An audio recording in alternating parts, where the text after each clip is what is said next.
bertambah narasumber saya di Ruang Demokrasi Jak TV malam ini, Mas Ahmad Fanani, juru bicara Badan Pemenangan Nasional Prabowo Sandi. Selamat malam, Assalamualaikum. Malam, waalaikumsalam. Mas, tadi kita membahas terkait dengan hasil survei dan juga bagaimana persiapan untuk debat calon presiden besok, debat keempat, yang membahas ideologi, pemerintahan, pertahanan, keamanan, dan hubungan internasional. Kalau tadi kita sudah membahas terkait dengan apa yang dilakukan di tim Jokowi Ma'ruf, Pak Jokowi sudah punya apa saja yang dilakukan selama 4,5 tahun terakhir ini. Kalau dari kubu Anda, dari kubu Prabowo Sandi, apa yang bisa diunggulkan dari tema ini? Tema debat keempat ini sebenarnya Pak Prabowo banget kan. Soal ideologi, soal hankam, kemudian soal internasional, soal pemerintahan. Saya pikir itu isu-isu yang selama ini banyak Pak Prabowo memang banyak concern di seputar itu. Artinya Pak Prabowo nggak perlu persiapan khusus. Kecuali persiapan sebagaimana biasanya dilakukan oleh Pak Prabowo. Hal-hal biasa saja, misalnya Pak Prabowo melakukan pengkayaan informasi, kemudian updating informasi terkini. Dari mana? Dari mendengarkan apa yang selama ini beliau kunjungi, mendengarkan dari rakyat, kemudian mendengarkan diskusi, mengundang beberapa pakar, kemudian membahas info terkini dan merumuskan beberapa hal. Sejatinya di kami, kalau kami mau cari jalan mudah saja buat Pak Prabowo.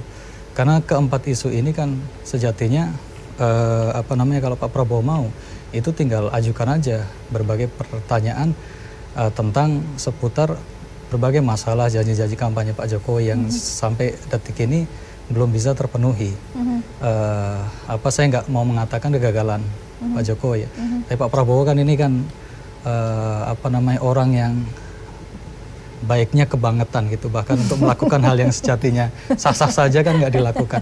Malah kemarin di debat ketiga kan mewanti-wanti Bang Sandi jangan nggak usah mengajukan pertanyaan yang kira-kira Pak Jokowi nggak bisa jawab gitu lah. Sampai baiknya kebangetan itu buka baju dikasih ke rakyat gitu kan.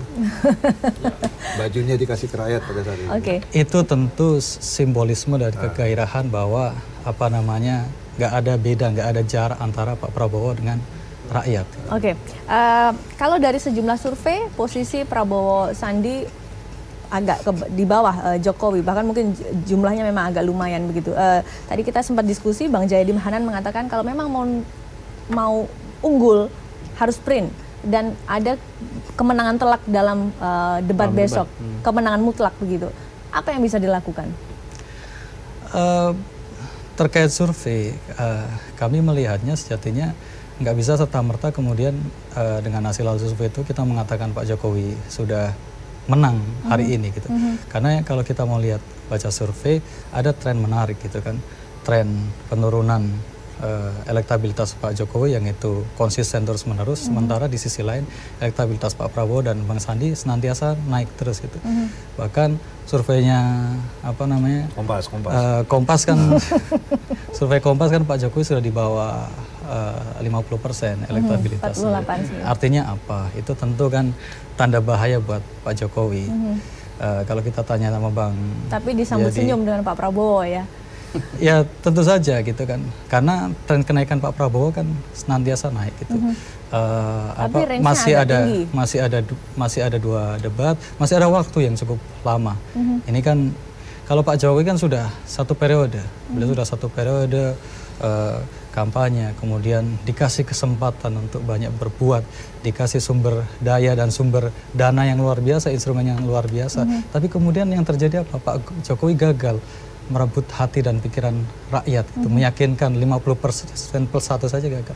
Artinya ada setengah lebih dari warga di Republik ini, rakyat di Republik ini yang tidak menginginkan Pak Jokowi untuk lanjut lagi. Itu yang kalau kita baca 50% plus 1 itu survei Kompas, yang lainnya ada 50% plus 1. Kalau kita baca survei Kompas kan tadi.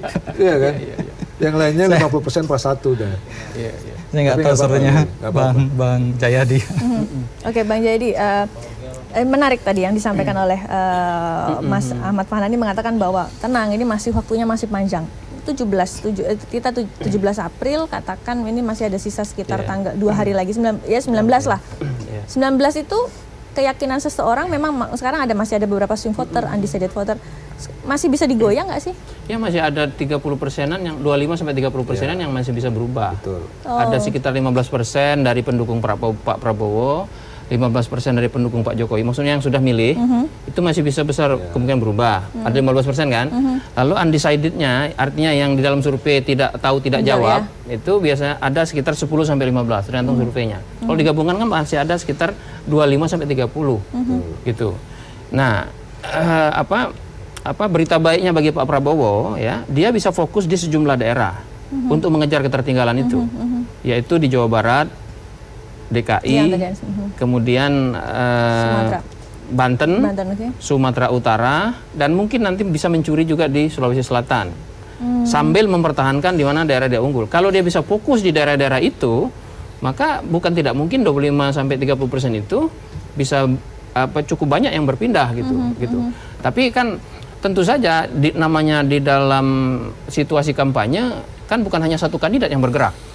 Jadi semua kandidat kan bergerak, begitu. Perang puputan ini nanti. Ibarat kalau kita nyetir mobil, kalau saya sendirian gitu nyetir mobil 50 km per jam, Mbak Nadumila diem gitu di Jak TV gitu, maka keunggulan saya kan 50 km per jam. Tapi saya juga ngebut nanti. Kalau Anda ngebut juga, saya 50, Anda ngebut misalnya 60, berarti keunggulannya bukan 60 dong, keunggulannya cuma 10. Apalagi kalau cuma Anda 51, saya 50, begitu. Itu yang saya maksud. Nah, itu satu. Yang kedua, kalau kita bicara katakanlah sejumlah survei yang menunjukkan, misalnya survei Kompas gitu ya. Iya betul, dari survei Kompas kelihatan ada kenaikan dari suara Pak Prabowo, tapi jaraknya kan masih 12%-an. Pertanyaannya, apakah 12%-an itu bisa dikejar dalam waktu 15 hari ke depan atau katakanlah 3 minggu ke depan ya, meskipun masih kurang begitu. Jawabannya tentu secara teoritis bisa saja, tergantung kepada tadi yang saya sebut. Satu, sekarang ada momentum debat nih. Momentum debat itu bisa menurunkan sampai 3%. Jadi kalau Pak Prabowo menang telak nanti, itu bisa menaikkan Pak Prabowo 3%-an. Bisa hanya 3% ya Bang? Sekitar 3%, itu menurut berbagai riset. Nah, kalau ternyata kenaikan Pak Prabowo itu 3%, diikuti dengan penurunan suara Pak Jokowi 3%, selisihnya menjadi berkurang 6% kan? Nah, di debat kedua dia harus menang telak lagi misalnya. Nah, kalau menang telak di dua debat itu bisa tertutup tuh gap itu, misalnya. Nah, tinggal sekarang bagaimana sprint yang tadi yang istilah Pak Irfan itu micro marketing, mikro marketing ya, itu yang harus dilakukan. Nah, tinggal tentu saja kan tim Pak Jokowi tentu kan tahu juga soal ini.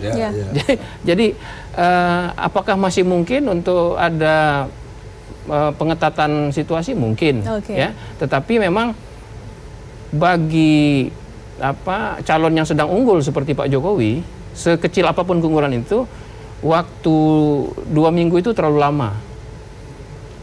Kalau bisa pemilihan hari ini kan, gitu. Nah, tapi bagi yang masih perlu mengejar, waktu 2 minggu kurang. Gitu. Nah, jadi itu yang tadi kalau analoginya. Kita jeda sejenak ya. Nanti kita akan kembali terkait dengan sekarang yang jadi fokus adalah bagaimana pendekatan door to door, dan memang banyak analogi pendekatan door to door ini adalah money politics atau serangan fajar. Nah, tetap bersama kami saudara di Ruang Demokrasi.